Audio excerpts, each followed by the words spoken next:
This year, my group have decided to focus particularly on the Turn Off the Red Light campaign, and particularly on ending prostitution. And the Minister spoke about that already in the Sexual Offences Bill, Clause 4, that particularly addresses that issue. We did that in partnership and alliance with the Immigrant Council of Ireland, Cunningham, and our next speaker is John Cunningham, who's the chair of the Immigrant Council of Ireland and has been leading publicly on this issue. John.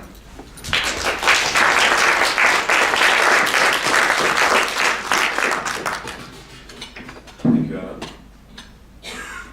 Again, first of all, just to thank those 4 warrior women for sharing their stories with us.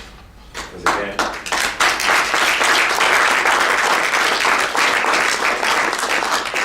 we have to remind ourselves why we're here, and I think it's a really important opportunity to have that narrative and have the discussion. What I'm going to do is just talk very briefly about the Conflict Light campaign, but I'm going to talk about my journey getting to where I am now, to the place where I can stand confidently up and I can discuss and I can talk about why I have reached a place in my life where I believe it is wrong to defy anybody.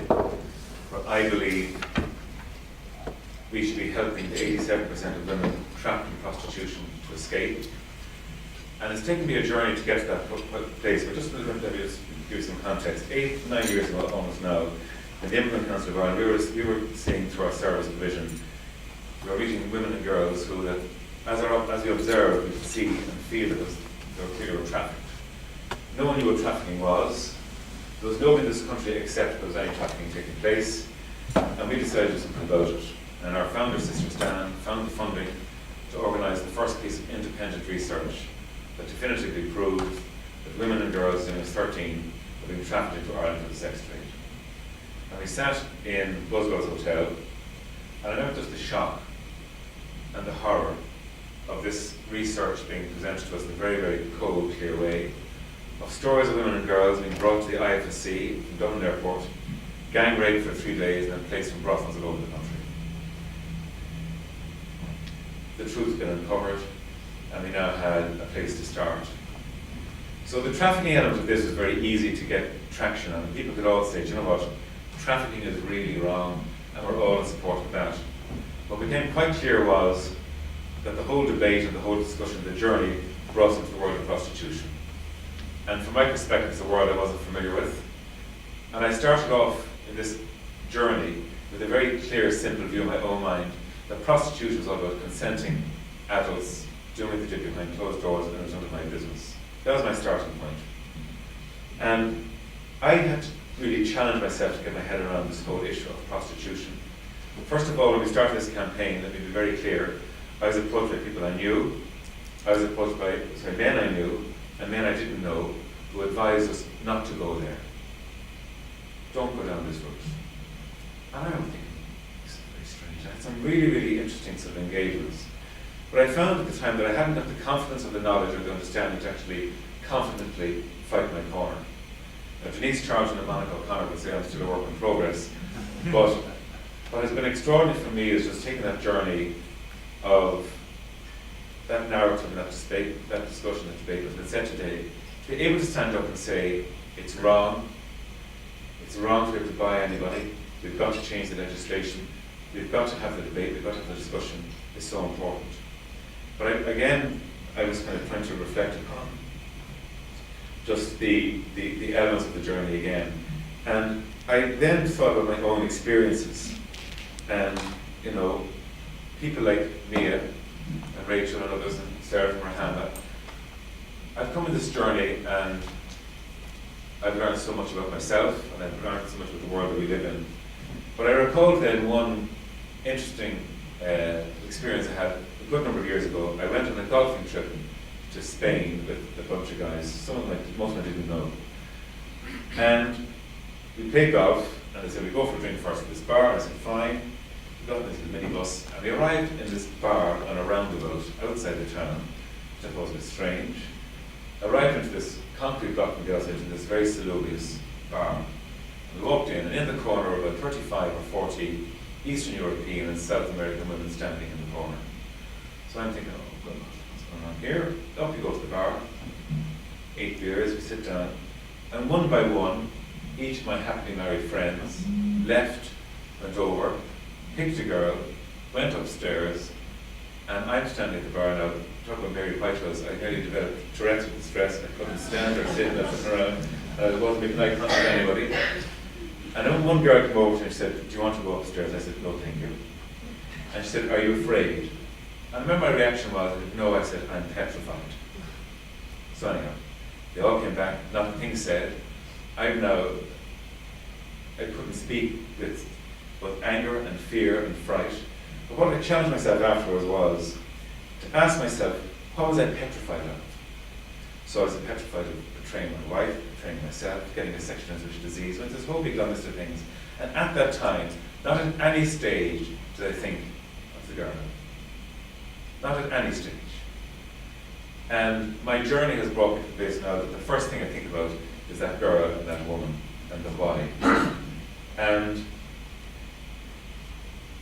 even now, I mean, I presented to the Justice Committee in Stormont, I've been to the House of Lords, we've been around the world having these discussions. But still the greatest challenge is having the discussion with other men and trying to get them to a place where they actually understand the reality of what this is all about. I also fundamentally believe that the legislation, as we mentioned, is through the Shannon, the second stage of the Dáil finish, has gone to the committee stage now. And this is to me fundamentally all about equality. And we see what happened in Sweden and in the Nordic model. Besides the reduction in trafficking and prostitution, it had a fundamental effect in a fabulously liberal, open, modern, dynamic country, a huge impact on equality. Incidents of rape within marriage, domestic violence, all decreased because this became an issue of equality and its approach in that context. So I have to say that I think that this legislation, and I have to say when it's approved, because if it's not approved, I know people threaten to leave the States if Donald Trump got elected, but if this legislation isn't brought to fruition, it's a once-in-a-generation opportunity to change the world, and for Ireland to stand shoulder to shoulder with the great nations of the world to show that equality and violence against women is wrong. And when Alan asked me to speak today, it would be very easy to talk about the campaign, but I really wanted to talk about this, my own journey in coming from that place where I felt disconnected from this to a place now where I am both passionate and confident enough to engage in discussion and debate. I have to say I have become a little boring at dinner parties and other places. People say, and then I'm often brought up, you say that again and whatever else. But you do become passionate about it, and it's only the start of the process of the discussion and the debate about equality, about gender, about sex, about violence, and we've still so much more of a journey to go on. And I also think that we've got to think that the women and the girls are going to be saved from this diabolical enterprise. And again, the criminality, the scale of this. In our research, one of the fabulous quotes that stuck in my mind was from one of the pimps that was interviewed, and he described that for him a fully functioning prostitute would generate around €240,000 a year. And you kind of, Jesus, divide that up.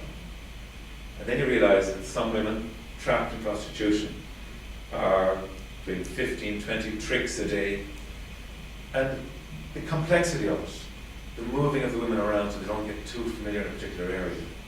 And again, that absolute sense that this has nothing to do with consent. It's about control, abuse, disadvantage, violence, and criminality.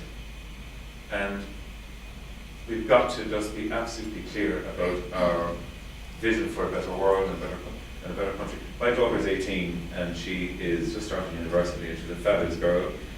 She is very proud of my involvement in this campaign, and we recently met the Taoiseach, Francis Fitzgerald. Francis has done this remarkable job in navigating into this place now. And we just hope now that she can hold firm and get to the committee stage, because you can see it potentially unraveling, but that can't happen.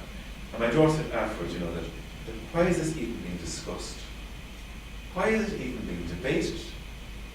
She just could not believe that there was a possibility that this might not be passed. But again, I think we've got to remind ourselves that it's about abuse, about control, and it's about stepping forward and saying, not on my watch. And one of the lines that I finished on, and I saw it on his website, and it was that very simple statement that said that I am a man and I care. Thank you.